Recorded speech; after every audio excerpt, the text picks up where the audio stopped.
why should we focus on the visual elements in our training? Why bother? Visuals lend to how our brains work. We see and recognize pictures before words. We see and understand images faster than we read words. Our brains process words differently. Words fall into short-term memory.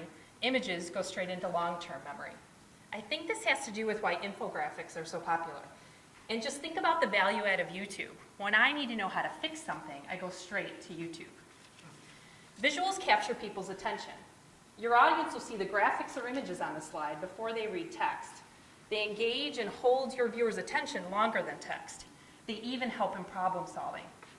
Relevant pictures help learners remember corresponding text. So think of your content in a visual way. How can it be represented visually? How would you explain the content without speaking or text? In a graphic, people see the whole first and then the parts. That helps to reduce cognitive effort, focus on the message, and improve the aesthetic experience. So here's a process for making a simple peanut butter and jelly sandwich. So the words there fulfill the need, but they're a bit daunting to read, even for this 5-step process. Here's a graphic representation that illustrates the exact same thing. But now the graphic allows the learner to grasp the concept quickly, and the images add a layer of interest. Use a step-by-step graphic to illustrate a process. Plan this visual out as you design. Another method is to use a model graphic to simplify something more conceptual, like ATD's model. The model helps to pull concepts together and identify them. It can also be used as a reference marker for learners as they access more info. I also recommend the use of photographs and images to tell a story or express feelings. They work to help share a narrative as it relates to your content. Photographs provide a quick way for learners to step into information. They also help to ponder ideas. So the space available on your slides is valuable. Don't fill it all with stuff.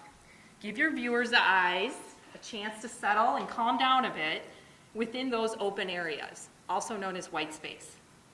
Using white space purposefully can help your learner. Here you can see the different elements of white space on this slide. You want your learner's eyes to be able to move about the slide freely without getting stuck in specific areas. And white space doesn't have to be white. It's just the open areas between the elements. So as you're working with the space on your slides, pay attention to the overall balance. So think about balance as the weight of the stuff on your slide. You can have a symmetrically balanced slide where things are equally weighted, or you can have an asymmetrically balanced slide where things on one side appear to be more heavily weighted. It could be because there's more stuff on that slide or because there's more heavier or larger elements. Either way, the balance with the white space keeps the overall slide balanced together. Type, color, and visual cues are valuable to your overall visual design. Type and color are always used and needed, and visual cues will help your learner. And they'll all enhance the overall visual experience. So we're often dictated by the organization's branding as to what typefaces we can use.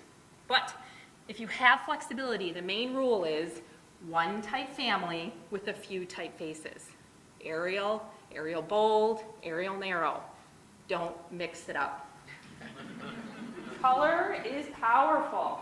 So just like with the typefaces, color is often dictated by our branding. But if you have flexibility, be adherent to your learner and your audience's needs. Keep your color palette limited. So visual cues are perceptual signals that guide the learner's eye. They can be icons that direct the learner to nuggets of content. They could be simple graphical elements like lines or arrows that draw attention for your learner. Keep them simple and consistent.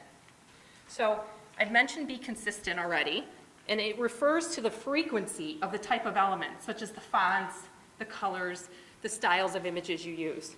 Select one style or set and stick with it. Just as you would edit the written content in your training, edit the visual portions as well. As you edit out the content that is not needed, do the same as you look over your visual parts. Edit them with pristine simplicity in mind. So when I build my slides, I like to use the squint test. So it helps you see everything from a holistic perspective. It'll help you see how the elements come together, You'll see them as space. You'll see the shapes within. It's going to help you edit for simplicity. So this is my book recommendation. It's going to help you hone in on those visual design skills. A lot of what's in the book is aligned to solid principles in graphic design, but are adapted for e-learning. It's a great resource.